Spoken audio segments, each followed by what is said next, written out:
आज का हमारा टॉपिक है ब्लड प्रेशर के ब्लड प्रेशर क्या है।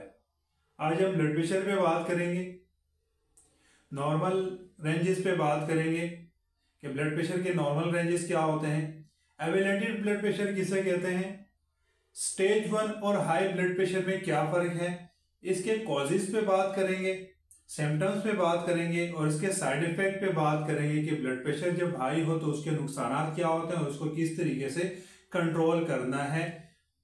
एहतियाती तदाबीर पे भी बात होगी।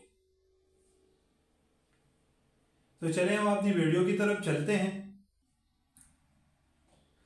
जब हार्ट खून को नालियों की तरफ धकेलता है, यानी जब हार्ट खून को पंप करता है तो उसे ब्लड प्रेशर कहते हैं।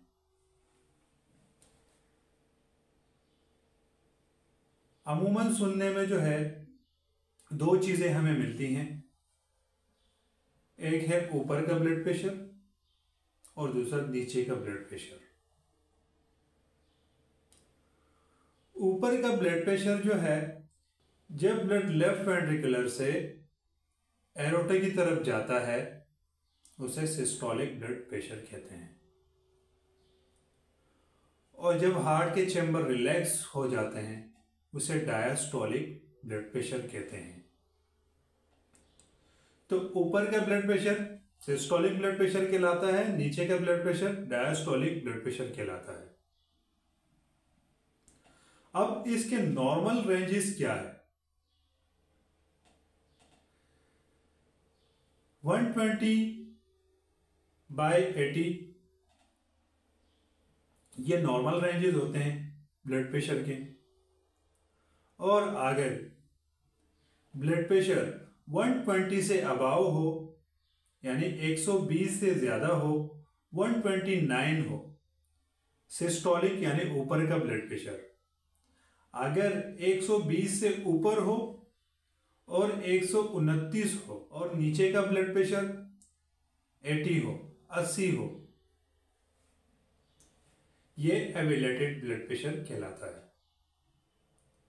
और अगर ब्लड प्रेशर 129 से ज्यादा हो, 130 या इससे ऊपर हो, 139 तक हो, यानी 129 से अबाव हो, यानी 130 से स्टार्ट हो और 139 पे खत्म हो रहा हो, सिस्टोलिक यानी ऊपर का ब्लड प्रेशर, और नीचे का 89 तक हो, जिसे डायस्टोलिक कहते हैं, तो ये स्टेज 1 कहलाता है।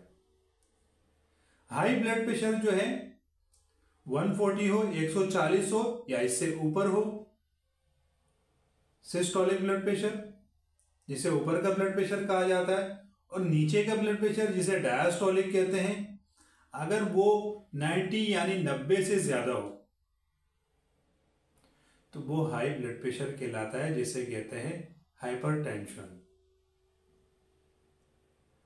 अब हाइपरटेंशन होता क्यों है, इसके क्या कॉजेस हैं? अब हम वजूहात पे बात करते हैं कि ब्लड प्रेशर की वजूहात क्या होते हैं। या स्मोकिंग, ओबेसिटी, मोटापा, जंक फूड वगैरह यूज करना, ज्यादा तली हुई चीजें खाना,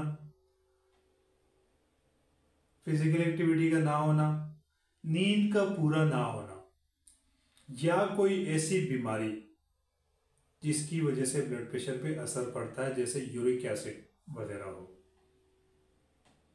इसके साथ नमक का एक्स्ट्रा इस्तेमाल करना, एक्स्ट्रा से मुराद जैसे सलाद वगैरह या किसी फ्रूट पे ऊपर से जो है नमक डाल दिया जाता है,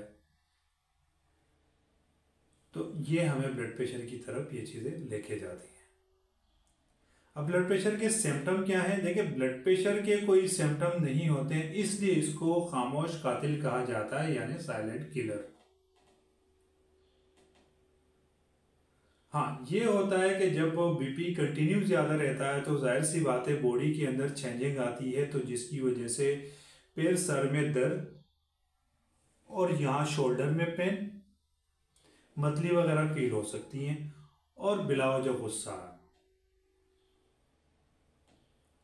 लेकिन ये प्रॉपरली इसके सिम्टम नहीं होते, क्योंकि ब्लड प्रेशर के अपने कोई सिम्टम नहीं है। अगर ये चीजें होती है और हम बीपी चेक करते हैं तो बीपी ज्यादा होता है। अब इसको कंट्रोल कैसे करना है, और अगर हम इसे कंट्रोल नहीं करेंगे तो फिर इसके नुकसान क्या होंगे।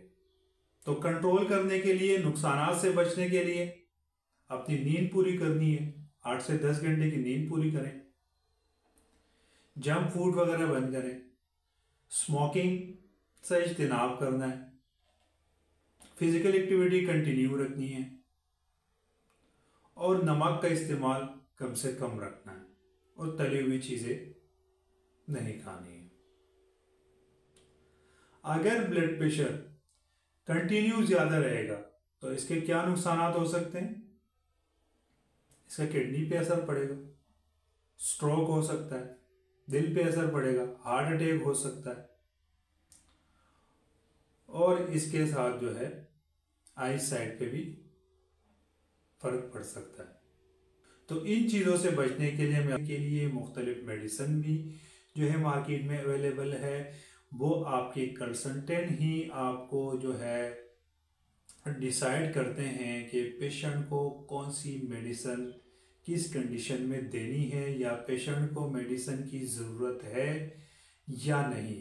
वो फिजिकल एक्टिविटी या इनका जो है ब्लड प्रेशर कंट्रोल होगा, या इसके साथ मेडिसिन देना ज़रूरी है। और मेडिसिन भी मुख्तलिफ टाइप की मेडिसिन होती हैं, तो बेहतर ये है कि अपनी तरफ से या दूसरों की मेडिसिन दे के उसको यूज़ ना किया जाए। अपने ही कंसल्टेंट से रब्ता करें, वो जो प्रिस्क्राइब करे उसी मेडिसिन को यूज़ करें। Thank you.